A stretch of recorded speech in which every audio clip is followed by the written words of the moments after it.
Here we go. It is a Friday. I love my picks. This is The Herd. Wherever you may be, however you may be listening, we're on Fox Sports Radio right here on FS1. Terry Bradshaw next hour. Eric Mangini, Bucky Brooks this hour. It is great to have you in. See those NBA agents complaining about LeBron James, Joy? Did you see that story? Yeah, I did. Sound like bitterness, didn't it? I mean, of course. LeBron's not their client. Yesterday, by the way, there's some anonymous NBA agent. LeBron James's image is polished. It's not the truth. We're going to vote in a president. You don't think that's all polished? Everything's polished. Okay. Yeah, because everyone's so authentic these days. I mean, like, what do you mean? How's LeBron supposed to behave? First of all, who cares? Like, LeBron is a shining example of what you're supposed to be as a superstar. He's the precedent. Like, he's set the bar that probably no one will ever reach. Yeah. Like, what do you mean? He's opening schools up. LeBron's not perfect. Crazy. Oh. Hey, there's two perfect people. You're looking at them right here, America. Exactly. Everything else is just, just goes downhill from here. Okay, so I haven't had the best year. It's a crazy year, first of all. It's the highest scoring year of all time. We didn't have a preseason. And it's like, the offenses are going nuts. And I tend to be somebody that likes underdogs. So I am gradually shifting to taking more favorites because I've never done that in my life. So I'm like the New York Giants. I'm getting better. It's taking me a while to catch up this year. And here we go with our Blazing 5 picks. All odds provided by Fox Bet. That's a hot one. Let's blaze it up. Fire it up. It's Collins Blazing 5.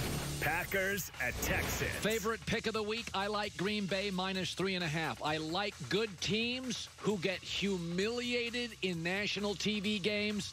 They are focused. They'll be ticked off. The Packers will play great this week. By the way, they have 2 turnovers all year. They were both against Tampa Bay's defense. This is a really smart, clean football team. And Texans' defense is horrific. They've given up more big plays than any NFL defense this year.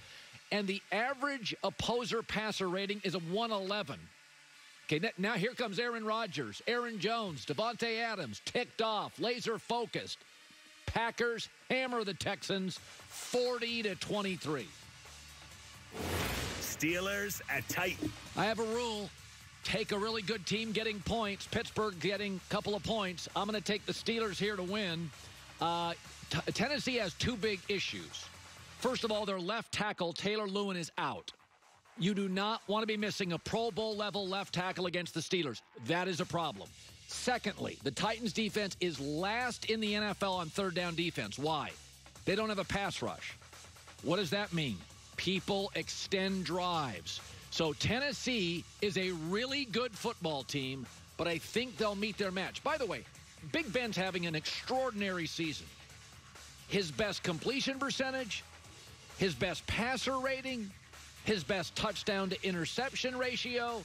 They're getting points. The Titans are missing their best offensive lineman. Steelers win a good, ugly game, 28-23. Pittsburgh Steelers go on to win.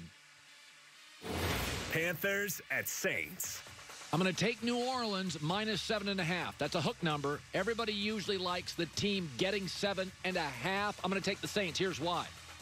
The Saints, the last 4 times they've come off a bye. I like veteran quarterbacks and great coaches off a bye. They're 3-1 in those games. And Drew Brees, criticize him all you want. He's completing 71% of his throws, leads the NFL. And Carolina's defense, 5 sacks, fewest in the NFL. Carolina's defense, one of the worst on third down. But this may be the key. Teddy Bridgewater was with the Saints the last couple of years. He's now in Carolina. The New Orleans Saints have had a couple of weeks to prepare for Teddy Bridgewater, a quarterback they practice against for the last couple of years, off a bye, well-rested against a Carolina team that I think is getting better but is limited defensively. Take the Saints to win and cover 30-20. Seahawks at Cardinals. Seattle off a bye. The last 4 times Seattle's been off a bye, they're 4-0. Meanwhile, Arizona, a young, inconsistent team, is on a short week because they played a Monday Night Football, and a young team that beat the Dallas Cowboys, everybody's telling Arizona, you the man. And here comes Seattle, divisional game, must win, off a bye. By the way, Russell Wilson has owned no team in the NFL like Arizona. He's played them 8 times. He lost once, his first career NFL start. He's 6-0-1 since. He has rolled this team. Jamal Adams is supposed to come back for Seattle.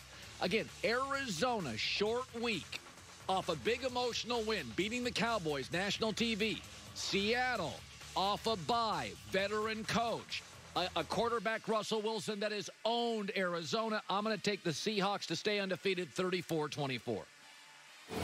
Bears at Rams. I'll take the Rams -6 on the last living American that likes the Rams. Okay, Chicago is limited offensively, but we thought they get Nick Foles, they'll be better.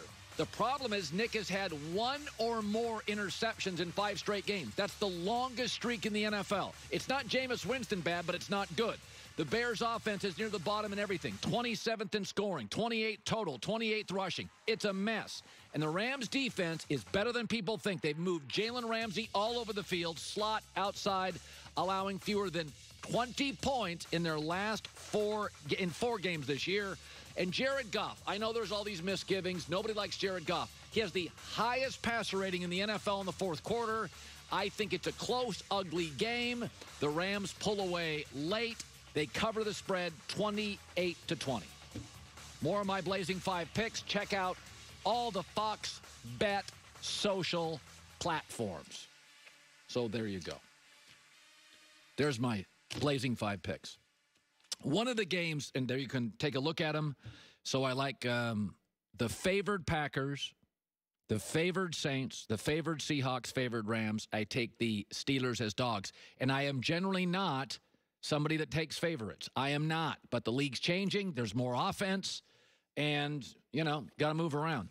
The Rams pick, most of the wise guys in Vegas probably hate.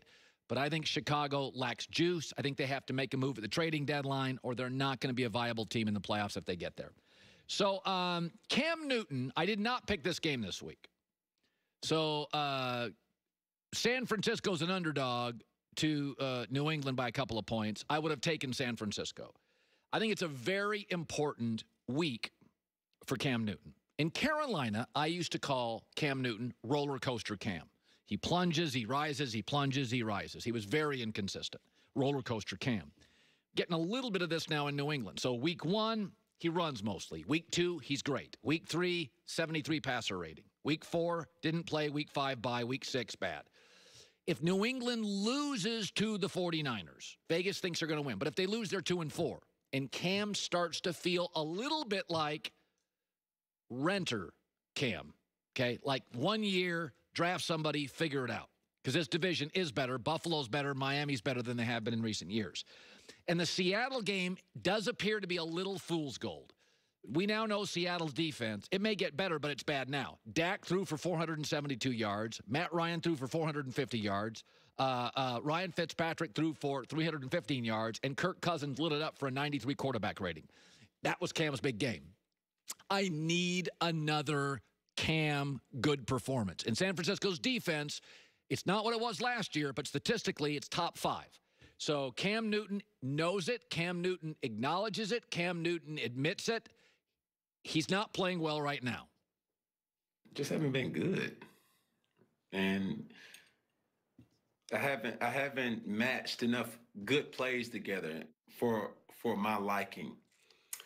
And that's what it comes down to. And I know what I'm capable of, and my standard is extremely high, and I haven't been meeting it, my personal standard. So that's how I feel. Yep, he's got to put another one together. Very good against Seattle, and then a bunch of running. And remember, this is not a gifted offensive team. It's probably the slowest team. So if he is limited throwing the football, that will hurt his rushing numbers. And then he's a 31, 32-year-old quarterback with an injury history that's kind of inconsistent, and he feels more like the Carolina Cam than the Cam we saw against the Seahawks, which was really promising. Eric Mangini, former NFL coach, stops by. We are now in Week 7 of the NFL. He's around the corner. Going to the grocery store is something we all have to do. Doesn't mean you like it. It would be great, though, if some of that protein could be brought to your house, and it can. The company is called Butcher Box. Yep, delivered to your door. 20 different cuts of meat. Everything from organic chicken to 100% grass-fed, grass-finished beef, pork chops, fresh-caught seafood like scallops and salmon. ButcherBox.com/herd. They access high-quality meat and protein. More affordable than ever, delivered to you overnight, ice cold. Humanely raised, no antibiotics or hormones ever. ButcherBox.com/herd. And if you order today, with your first order, you'll get 2 free 5-ounce lobster tails and 2 free filet mignons. Don't go to the grocery store. Have it come to you. All that seafood, the chops, the burgers, ButcherBox.com/HERD.